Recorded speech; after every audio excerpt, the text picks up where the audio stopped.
We've got breaking news here in Chopinlandia, a major update to the case of the recently unearthed Waltz in A Minor attributed to Chopin. A smoking gun, if you will, on the question of the music's authorship. A message by Chopin has just been discovered written down on the very same rare paper type as that of the Waltz manuscript found in the Morgan Library in 2024. And in that message, it appears that Chopin actually refers to that very waltz. Now, lightning usually doesn't strike twice in the same place for historical musicologists, but for Chopin scholars, it has over the past few months. And for more on this development, in just a moment, I'll be handing the floor over to University of Pennsylvania professor Jeffrey Kallberg, the scholar at the center of this investigation. If you need to get up to speed on this story, check out episode 7 of the Chopin Podcast, a deep dive into the questions surrounding the new waltz, featuring interviews from Kallberg as well as Chopin experts Alan Walker and John Rink. And while we're on the topic, season 2 of the Chopin Podcast was just launched with episode 1, all about Chopin waltzes, which includes an interview with concert pianist Stephen Huff, who, incidentally, just re-released his Complete Waltzes cycle on Hyperion, or I should say, recompleted, since it now includes that little waltz in A minor that is the topic of this video. And since we're talking about waltzes and Stephen Huff, there's a whole waltz variations movement in his new piano concerto entitled The World of Yesterday. So be sure to check that out as well, right after we hear from Professor Kallberg. Last spring, the Morgan Library curator Robinson McClellan was going through a collection that had not been cataloged yet and found in it a very small manuscript that said Chopin, but which did not correspond to any known Chopin music. He reached out to me to help make sense of it. It was, in fact, not a piece that we knew at all. After a fair amount of deliberation and studying of the manuscript, we felt that it was safe to say that this was a previously unknown waltz by Chopin, stating that as a kind of conditional letter. There were still lots to learn. We didn't know the provenance of the manuscript. There was, and this is a crucial point for the current discussion, there was no other manuscript that matched its type exactly. There were other small manuscripts, but they weren't exactly the same kind of paper, the same kind of staff dimensions. Were it a forgery, that would be something of concern, right? That would, one of the things that my research has done is document all the known kinds of Chopin's music paper, and in other cases where unseen manuscripts have turned up, often we know about them. They aren't just unknown pieces. I'm able to match them. I've been able to match them to known papers, and that helps authenticate them. The story broke with great interest last fall, including on your podcast. The discussions that we had then indicated that I was going to continue to do research on this. There were lots of aspects of the story that were still puzzling. And that research continued. It was not turning up much. It's it's a difficult kind of thing to research something that you don't really know. You don't have many facts to start with, except for the actual manuscript. And in this case, one of the things that has happened in the meantime is that we agreed to bring out the first edition, the modern published edition of this with Henley Verlag, which will be coming out momentarily. A couple of weeks ago, I once again, Robin McClellan, the curator at the Morgan, plays a key role here. He reached out to say that he had been contacted by about an upcoming auction in Berlin. The company Stargard, which is a very well-known auction house, one of the common places that music manuscripts are auctioned. And he said, there's a manuscript that we're interested in, and could I take a look at it for them? And I took a look, and it was a song that I knew, a song called Poseł, which is Polish for messenger, based on a poem by Stefan Witwicki, who was a good friend of Chopin's, but also a very important Polish poet at the time. I looked at it, and I had two thoughts. One was that, so I knew about this manuscript because it's in the catalog of Chopin's manuscripts that came out in the 1970s by a Polish scholar named Kobylańska. But all we knew about it was the photograph that had been taken the last time it was sold back in 1956 by, in fact, the same company, Stargard. And it was just a kind of blurry photograph of the front side of the manuscript. So I thought, all right, well, now we have a good image of it. That'll be good to help us going forward. The handwriting looked to me similar to that on the Morgan Waltz manuscript, just in its basic characteristics. But that's a kind of vague impression. What I didn't notice immediately was that, and Robin pointed this out, why they're interested. They're interested because it was the same size as the Morgan manuscript. And then the things started going off in my brain that we needed to follow up on this. So the same size referred to the external dimensions, and that's really important.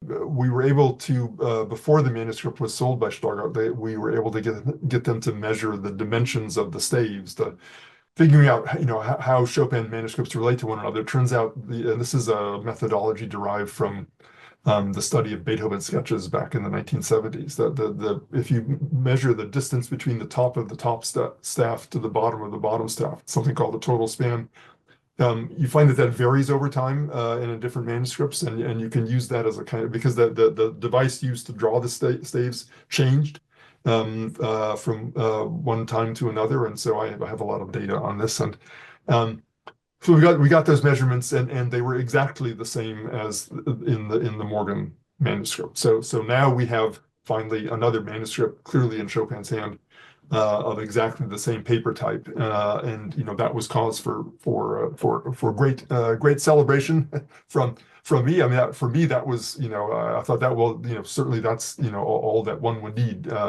But it gets better because on the as I said, when the manuscript was first sold, and all we have had until now is a picture of the front side of the manuscript.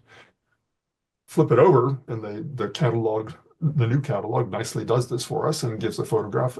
Chopin wrote a note, and he wrote, it's clearly someone that's in his close social circle because it's written kind of informally, and the note, it's written in Polish. I'll read the translation of it. I regret that I cannot write the second page today.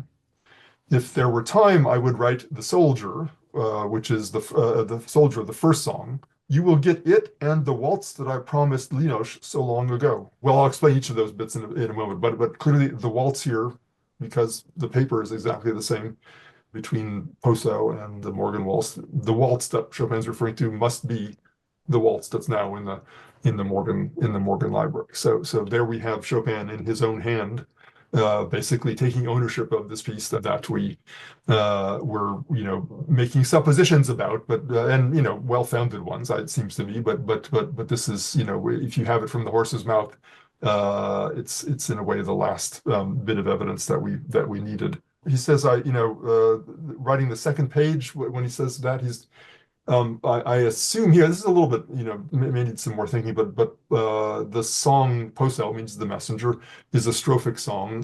And we know from other manuscripts that sometimes he included more verses. So presumably that might have been what he was getting at, to write out more verses of the strophic song on a second page. If there were time, I would write the soldier. The soldier is the first poem in that Witwicki collection, Żołnierz in Polish. So that tells us something new. We didn't know Chopin thought about writing a poem on that particular text, so that's interesting. We're writing a song on that particular poetic text. And then you'll get it, and the waltz that I promised Linosh. So in Polish, a kind of an affectionate way of showing affection or closeness to someone is to use the diminutive form of their name. In this case, the last name. So Linosh is the short version of Linowski. Linowski being Józef Linowski, who was a classmate of Chopin in Joseph Elsner's composition class at the conservatory, someone who was, we know, quite close to Chopin around the time that he was readying the first performance of his E minor concerto in Warsaw, just before he left for Vienna. And one of the nice things that exists, we have a photograph of the dedication copy that Witwicki gave to Chopin of the collection that contains these poems. It's dated, it's signed and dated. It's dated 5 September 1830. On the front of the manuscript, this song manuscript, Chopin wrote the letters SW, Stefan Witecki, and then he wrote in Polish Karka 11. When you look at the first edition, the one that he had that he got from Witecki, the text is on page 11. So he's, the song manuscript must therefore date from after 5 September 1830. And that narrows down the possibility of the of range of dates for this for the waltz. It's remarkable in all sorts of ways. I mean, this I've been working on Chopin manuscripts my entire adult life. Nothing like this has ever happened before. It's that to have a surprising discovery, with a lot of question marks that a few months later is answered by another surprising discovery. In this case, a discovery is something that we thought we knew about, but in fact we didn't know all about. So that's the short version of the story. Happy to answer any questions. First of all, there's no other waltz plausibly that he could have been referring to. No. I mean, there were other waltzes existed, but the fact of that the two papers are exactly the same, it would be really unusual. I mean, it's possible, but it would be an unlikely possibility given the way that the papers align. The other two other waltzes that predate this for sure, the E minor and the G flat, right? The G flat, he writes about about the trio, saying to his friend Titus, I'm going to tell you this. There's a melody that happens in the bass that's it's about her, my beloved. It's a famous thing supposedly about Konstancja Gładkowska, although the only person he wrote it to was Titus, which is interesting. And the E minor, I think I mentioned before, is the one, the beginning of which is as somewhat as passionate as the beginning of the Morgan waltz, but it seems pretty unlikely that those would be what he's referring to. Who exactly is he writing this note to? Yeah, so we don't know. That's one of the puzzles here. But the familiar tone, the use of the diminutive for Linosh, and the fact that he's sending Polish songs and two others in a waltz, so it must be someone in his musical circle of friends that he was dealing with in Vienna, in Warsaw just before he left for Vienna. So there's a handful of people. It's not Linowski because he wouldn't be talking about Linowski in the third person to Linowski. So it could be someone like Wojciechowski. It could be some other members of his composition class. It seems familiar in tone, so it wouldn't have been someone like Elsner or his teachers like Elsner or Zhivne who were also around. There's this person named Ernemann who he was close to around the time. There's it's a handful of people that we can narrow down to 5 or 6, something like but we don't know which one yet. And so of course research continues. Now I'm trying to track down handwriting samples of all of these people to see if there's a match between their handwriting and the Chopin on the top of the waltz manuscript. Remember, the only thing not in Chopin's hand. That was going to be my next question. It's surmised that whoever wrote Chopin is probably the recipient of this. Right. Yeah, exactly so. Yeah. But then the second question, which relates to chain of ownership, at some point the Posel manuscript, which would have been sent. Well, I guess it indicates here that they were sent. I cannot write the second page today. They were sent separately, or possibly not sent at all. I can't send the second page today. I mean, we would assume it was sent, but they weren't in part of the same package. And so whoever received it, they're already separated pieces of paper, right? So it's not crazy at all that these got separated in history, especially if they were sent separately and not bound together to begin with. Yeah. Yeah, one of the things that I want to get the preservation lab to help me with at the Morgan, if you look at the photo from the auction, the sides are kind of raggedy, and there's a little tear in one place. The Morgan manuscript is all neat around the edges. By the way, in the press coverage of the Morgan manuscript, they kept talking about it as a postcard size manuscript, and that eventually morphed into a postcard. And so the Morgan decided, what the hell, let's start selling postcards. So, marketing geniuses. I'm wondering if the preservation people can tell whether they're in the preservation of this, whether there was a repair made. It's a sort of, so, and it's possible if there was a repair made that if the tears line up, it would tell us something very useful.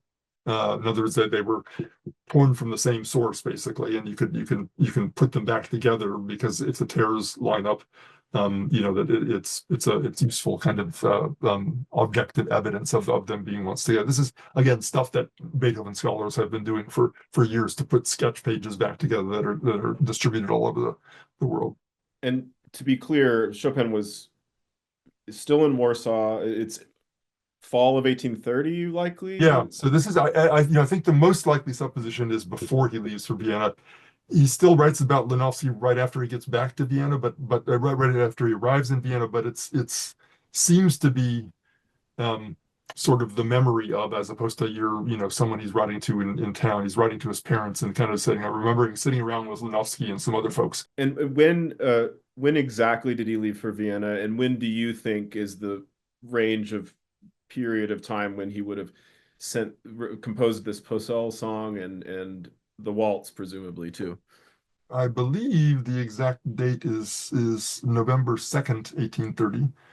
30 some years ago, there was a supposition made by a Chopin scholar that because Chopin mentions Lenowski helping make manuscript copies of the E minor concerto for the performance parts, basically. There are manuscripts of the first two etudes up from Opus 10, one which are in the same hand and which have the date 2 November 1830, which was the date that Chopin left for Vienna. And the supposition is that those manuscripts are in Lenowski's hand, except we have no other Lenowski manuscript, so that was just a guess. And I looked; there's no connection between anything on that manuscript and the waltz Chopin. So that's still to be referred. But so that would suggest, between 5 September 1830, when that Vivitsky dedication to Chopin in his poetical book was written, and 2 November. So September, October, would be the 1830 would be the logical time for something like this. And is there any way to find other manuscripts of this size? I'm looking. Like that other people may have been selling or making, or from Oh, I this see. Yeah, country? yeah. Or did Chopin, like, what do you think? Like, where do you think this paper came from? Yeah. So I'm I originally I had been thinking that it was probably Vienna, because the other Polish papers didn't look like this. They were just in color, and Parisian papers didn't look like this, color and other things, and that kind of left Vienna. But this new information suggests, well, maybe it was late, the very last months in Warsaw, after all, and so I'm going to be looking around, to see other autograph book collections. There's a big digital resource that it hasn't quite been issued to the public, but I can have some of the. I know the guy who's working on it, and I can have him dig around for some of these figures in Chopin's life, that see if there are any manuscripts. So that's some of the work that's going to happen still on this.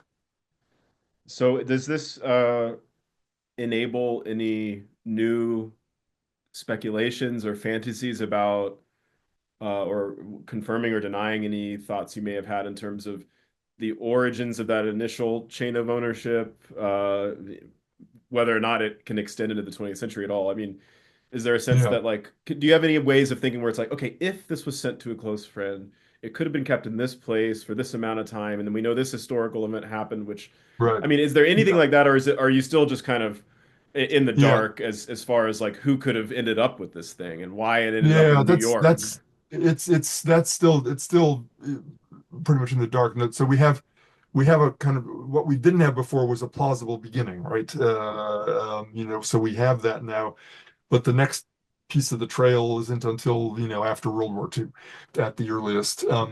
And a lot of stuff could happen. I'm still on the trail of that Polish pianist, living in St. Petersburg, who was, dealing with a collection of early Chopin manuscripts and performing them in St. Petersburg, trying to find reviews if any of those tell us anything of what she was playing, because they mentioned a waltz in A minor, or a waltz, a little waltz rather. Mm. So no, there's still no help there. Well, and remind us about the other end of this chain of ownership.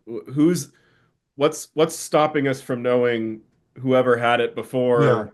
Like, right. who is the last person we know had it, and why can't we find out from Yeah. them? I'm So assuming they're deceased or their estate where they got yeah, that from.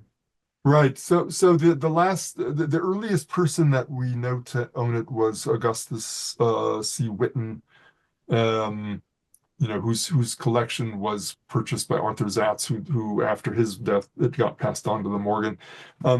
We found a few more documents. Robin has found a few more documents that suggest that Witten bought this earlier than we initially supposed, but not much earlier. So that's what I say, after World War II sometime, and that we don't know the lead that we had about where Witten was purchasing his manuscripts, particularly the New York dealer, did not pan out. It did not yield any. Looking in their catalogs, did not yield any any sales. And Witten didn't know he had it, Well, crucially, right? Witten knew he had something, but we don't know what he. We know that he suspected that he had a Chopin manuscript, and we know that he wrote, in fact, the Morgan Library to now would this have been Witten? I'm to get my dates right here. Yes, so he knew that it was his, actually maybe his widow, Witten's widow, wrote the Morgan Library to the then music curator 2 curators ago, saying, "I've got this thing, it says Chopin on it," and the Oh, curator rightly said, "Well, I'd have to look at it," and that's but then and he never got to look at it. apparently they never brought it in or whatever, and so And then that was just filed away in history. And yeah, filed then, away, right? Yeah, so, yeah, okay, so then Witten knew he had something, but then yeah, the whoever it was bequeathed to didn't yeah. know. It was Didn't tucked away apparently, yeah. as, I mean, got it. yeah, Okay, or so maybe just took it at face value and didn't think that it was, say it says Chopin, must be, sure. and just kind of was not a So Chopin person. So we can trace this back to probably the 1950s or so. yeah, right, And we know now there's really good evidence to believe it was written around 1830. So we've got about right, 120 years right, to dark fill in. spot. And I don't know, there were only what, half a dozen major wars during that period of Right. time. The world was completely transformed. So Yeah, I, yes, yes, who knows? yes, But right. that must be fun to become a kind of detective. Yeah, Um, yeah, yeah. especially, I mean, how often do you get to be this kind of investigative researcher, hot on the trail of something like Yeah. this? I mean, not at the moment, because my day job has been a little crazy the last 6 months. Uh,